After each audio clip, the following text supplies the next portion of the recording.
Hey everyone, this is Lisa from the Rhinestone World, and in this video I'm going to show you a cool feature that's available in Silhouette Studio version 4. It is called the Quick Access Toolbar.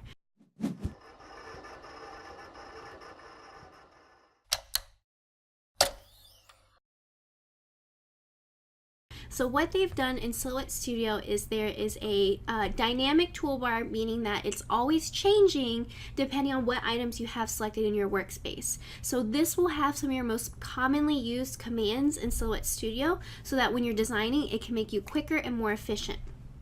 So you can see right here I have a design set in my workspace already. So by default, your quick access toolbar will show your fill and line settings all the time. So right here is your fill color. So if I click on my shape, you can see our fill color here. You can easily choose a fill from the top left corner, as well as your line color right here. Right here you can choose what style of lines you're using. This is mainly used for your print and cut options, and then of course the point size of your line. Now keep in mind, if you are adjusting your point size of your line but you're cutting out vinyl or some sort of cut design, it's still going to cut the original line. It won't actually cut the thickness, so just keep that in mind. So once we click on a shape, you'll see that a lot more options will start showing up.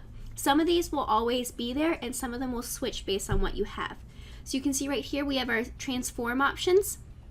So this is how you scale. So you can select your object and scale it by a percentage, or you can put in dimensions for it. So you can keep them like this, or I like to use the little lock and I can put in a dimension specifically to what I need. So if I click right here, type in 4, and I go to the next one, it'll adjust it for me, and then I can press enter, and now it's resized my design.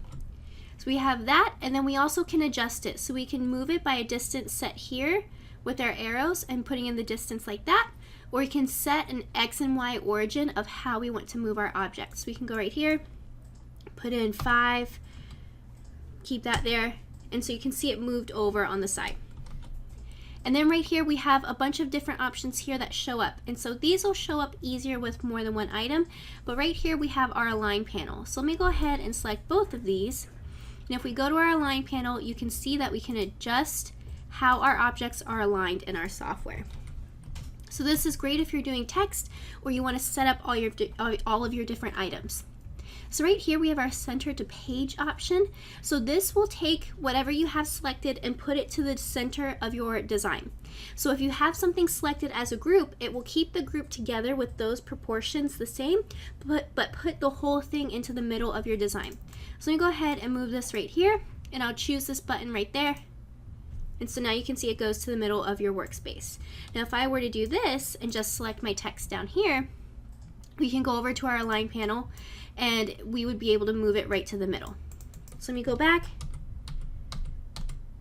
and bring that over here. And so right next to that we have our center. So this will center our objects right on each other. So if we go right here, now they're exactly center with each other. And then we have a couple more options that show up. Right here we have our group, so we can group them quickly, and then we can also ungroup using this button. So group, and then ungroup. We have it all set. And then right here are our arrange options. So this right here, you would bring your object to the front. This one you'd bring it to the back, and then these move them up one layer and back one layer. So if you have a bunch of objects, you can kind of change in what order they show up. And so just a couple more options that show up. We also have our weld. So a lot of times we need to weld very quickly. This happens a lot with our brush script fonts, with our pretty fonts that overlap. So we can go right here and weld them quickly. So let me go ahead and give you an example. So I'll do rhinestones because we love rhinestones here. And then we'll go right here, and while I'm at it, I can show you if we have text selected, we can quickly choose our font at the top as well as the point size and a couple different font options like our alignment, bold, italic, and underline. So if we can go right here, we'll go over here and I'll just go down and choose the typical brush script font. So now we have this font, but if you look closely, these lines overlap because we have a script font here.